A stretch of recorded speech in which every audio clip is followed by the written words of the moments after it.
Yes, ah, magandang araw sa ating lahat at gabi. Sana sultay ng daigdig.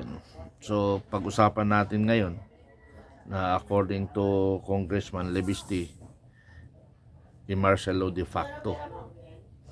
Now, nung sabi ko nga sa inyo nung nahuli si General Pukis, sinabi ko na rin yan na we are now martial law silently. So ngayon, pag-usapan natin to at ito yung mga katanungan ng mga reporter, Malacanang reporter.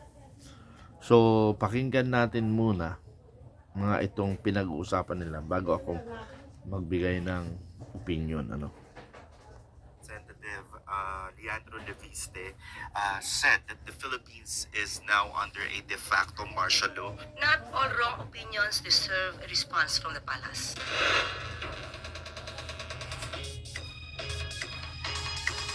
Okay. Ay, na po akong tumanggap na inyong mga katanungan. Unang tanong po mula kay Tristan Nodalo, Newswatch Plus. Hi, Yusek. Good morning po. Si Batangas Representative Leandro Leviste said that the Philippines is now under a de facto martial law. So how does Malacanang respond to this statement where he said critics allegedly feel intimidated or selectively prosecuted? Not all wrong opinions deserve a response from the palace. O wrong opinion ha. Yun lang. Okay, but given his following, ma'am, and yung mga kumbaga parang nakikinig sa kanya with this kind of pronouncements, ano po ang masasabi dito ng palasyo? Unang-una po, mismong mga taga-media, kayo po na miyembro ng MPC ay makakaramdam kung totoo po ba ang kanyang mga sinasabi. Next question po, Ann Soberano, Bombo Radyo. Yusek, good morning. Ma'am, kahapon na i-refer na po ang dalawang verified impeachment complaints laban kay Pangulong Marcos. How does Malacanang view the referral of the impeachment complaint against the President to the House Committee on Justice? And does Malacanang see the referral as routine constitutional process or as an attack on the administration? Ginagalang po ng Pangulo kung ano man po ang mga activities, ginagawa at mga desisyon po ng House of Representatives. So hayaan po natin ang proseso ng mandat na naaayon sa batas. Pero does ma'am, nakikita niyo po ba na ito ay isang pag-atake din sa administrasyon? In a way, yes. Dahil sabi po natin, ang anumang pagsasampa ng impeachment complaint ay hindi lang ang Pangulo maapektuhan, kundi mismo ang bansa at ang ekonomiya. Ma'am, last na lang po. Paano po tutugunan ng palasyo ang impeachment efforts na posibleng magkaroon ng distraction sa mga national issues? Also, makikipagtulungan din po ba ang Malacanang sa Kongreso sakaling humiling ang House Justice Committee ng mga documents? Unang-una po, itong mga impeachment complaint na naisampa laban sa Pangulo ay hindi po mapapahinto, hindi po mapapatigil ang Pangulo sa patuloy niyang pagtatrabaho para iangat ang buhay ng bawat Pilipino. Kung kinakailangan po at sinasabi na dapat na magbigay ng anumang dokumento, muli ang Pangulo po ay gumagalang sa proseso. May tanong po muli po mula kay Tristan Nodalo, Newswatch Plus. Yusek, yung International Criminal Court Pre-Trial Chamber ruled that former President Rodrigo Duterte is deemed fit to stand pre-trial proceedings. So ano po ang masasabi ng palasyo dito sa development sa ICC case ni former President? Ang nagpasya po niyan ay ang Pre-Trial Chamber 1 ng ICC. So kung ganyan po ang kanilang proseso, hindi po makikialam ang Pangulo at hindi po makikialam ang pamahalaan ng Pilipinas. One follow-up na lang po. But on my first question lang po dito kay Congressman Leviste, because sinabi niya po na yung mga nag-expose pa daw po ng korupsyon ang tina-target ng administrasyon nakakasuhan. Wait lang.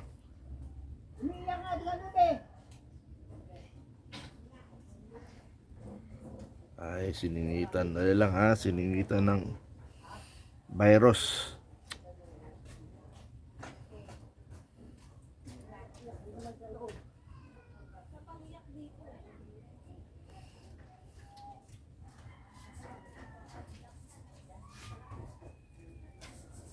Katulad po siguro niya na nag-float ng Cabral Files and etc. Siguro po, ano ang response ng palasyo sa nagsasabing yung mga kritiko, yun pa ang tinatarget kung sila pa po ang nag-expose ng corruption activities? Kung may mga kritiko, makikita naman po natin panay-panay ang pag-akusa, pagbibigay ng mga masasakit na salita na walang katotohanan kay Pangulo. Pero ang Pangulo mismo ay hindi po nagsasampa ng kaso. Kung lumalabag po sa batas, ang sino mang mga nagsasalita o may ginagawang aksyon, nararapat lamang po na sila ay makasuhan dahil po may batas na umiiral sa atin. Sabi niya, ayaw niya magkaso. Wala po kayo nakita sa mall? Anong perfume po ang gamit nyo? At bakit sobrang bango at Dahil po may batas na umiiral sa atin. Next question po, Sam Medinilla, Business Mirror.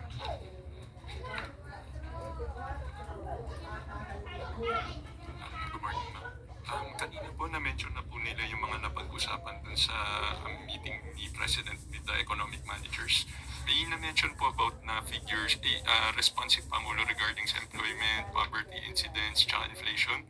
May comment rin po ba si Pangulo regarding dun sa slowdown ng GDP last year at tsaka yung projected na mas lower na growth sa this year? Ito po yung napag-usapan, pero ang mga detalye pong ito ay ibibigay po sa inyo dahil ito lamang po ang sa atin na ibigay sa ngayon. So, ibibigay ko po ang katanungan na yan mismo sa economic team at atin din pong kukonsultahin si Secretary Go. Ibibigay ko po sa inyo maya-maya kung mayroon pa pong ibang detalyeng maibibigay sa akin. Follow-up na lang po. May naging instruction po ba si President Marcos sa economic managers during the meeting? At kung meron din po bang naging commitment yung economic team? Ang nais lamang po ng Pangulo ay yung gumanda ang ekonomiya ng bansa. So yun po ang pinaka-target in general ng Pangulo. Thank you po. Next question po, Alvin Baltasar, Radyo Pilipinas. Yusek, good morning po. Yusek, ano pong reaksyon natin to sa naging pag-inhibit ni House Majority Leader Sandro Marcos from all impeachment proceedings against the President? Yes, the act of Congressman Sandro Marcos inhibiting himself voluntarily from this issue, especially regarding the impeachment complaint filed against his own father. It is a hallmark of a statesman. It shows his character, it shows his decency, and we believe that it is the right thing to do. Follow-up lang, Yusek. Was this the advice from the President himself to his son? Hindi po nakikialam ang Pangulo sa mga anumang aksyon na gagawin ng kanyang anak dahil ang alam po niya, kailangan lamang pong tumupad ang kanyang anak sa mandato. Bilang public servant, alam po ni Congressman Marcos kung ano po ang sinasabi ng batas at ano po ang dapat niyang gawin. Thank you po, Yusek. Next question po, Julie Baiza, 1PH. Morning po, Yusek. Former Senator Antonio Trillanes has floated the idea of forming a new unit team. Yung bagong unit team daw po, pwedeng buuin ng mga supporters ni former President Leni Robredo and ng mga Marcos supporters para matalo daw po yung mga Duterte sa 2028. Ano pong thoughts ng palasyo doon? Wala pa po napag-uusapan patungkol po dyan. Hindi pa po nababanggit sa Pangulo ito. So wala pa pong response. Pero ang palasyo po ba bukas na makipagtulungan sa mga naging oposisyon or kalaban ng Pangulo noong 2022? Wala po tayo masasabi sa ngayon. Maybe it's too early to comment on that. Next question po, Ace Romero, Philippine Star. Yusek, you mentioned the president is pushing for budget reforms during the meeting with economic team to avoid a repeat of the flood control scandal. What specific measures are being pushed by the president to prevent that controversy from repeating? Ngayon pa lang po, ipinansisimulan na po niya.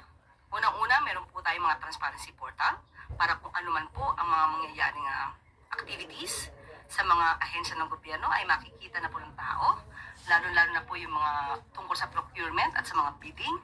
Isa po yan. At unang-una sinasabi din po, pati nga po kanina sinabi ko tungkol sa LGU, naggastos ng pera na naaayon at dapat may transparency and accountability.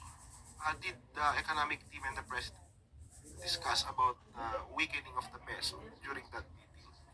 Wala po sa akin na ipaabot sa ngayon. Tatanungin po natin maya-maya ang economic team at para makuha ko po yung pinakadetalye patungkol siya. Thank you. Next question po, Tina Maralit, Manila Times. Good morning, ma'am. Ma'am, a Filipino citizen was reported to have been among those killed in eastern Ukraine. Russia allegedly has been recruiting foreigners para silang isabak sa gyera. How concerning is this for the Philippine government kung totoo po ito at anong mga ahensya po ang dapat kalampagin tungkol dito? Wala po pang ipapaabot sa atin patungkol po dyan. Pero titignan po natin ang pinaka-konteksto at aalamin po natin mismo sa Secretary of Defense. Thank you, ma'am. Next question po, Chloe Ofana, Mrs. World. Balikan ko lang yung meeting kahapon na sa Thursday pa ilalab yung full year GDP growth report, pero I was wondering kung na-present pa in advance kay President yung figures. Ako po'y walang personal na presensya sa nasabing meeting dahil po tayo ay nandito at nagkakaroon ng press briefing. So ang inyong mga ibang katanungan para sa detalye ay maaari ko pong ibigay sa inyo maya-maya. Yun na po huling tanong, Yusek, back to you po. Okay, Ivan? Okay, mga kababayan, maliwanag sa ating press secretary, si Yusek Castro, siya ay tagapagsalita ng Marcos. Hindi siya tagapagsalita ng Malacanang, ng taong bayan. Bakit? Bakit kasama si Sandro sa depensa niya? Congressman yan Hindi yan kasama sa Malacanang. At ang lagi na lang ang dinidipisa niya, ang Pangulo. Wala bang magandang sasabihin si Secretary Castro na magagandang nagawa ng Pangulo? Ang nangyayari sa kanya, puro depensa Puro depensa. Wala siyang naipapaliwanag na magandang nagawa ng Marcos. In short, palpak itong gobyerno, wala siyang ginawang maganda para sa bayan. Kung hindi, tumatakbo lang ang gobyerno. It because may tao. May gobyerno. Pero yung nagpapatakbo ng gobyerno, tulog. Tulog siya. Walang ginawa. Kahit without the president, tatakbo ang Pilipinas. Tandaan nyo yan sa ginawa ni Pangulong Marcos. Without the president, mas maganda pa nga, walang presidente. Dahil tatakbo ang gobyerno. Lalo niya lang pinagulong bansa ni Pangulong Marcos. Yun lang, maraming salamat. Mamaya alas 9, pagsama-sama ko yan, mamaya alas 9. Na mas maganda, wala ng presidente. At dinadivert niya ang attention, hindi sa Malacanang attention, sa ibabang issue para hindi sila mag-grab doon sa graft in corruption. Salamat.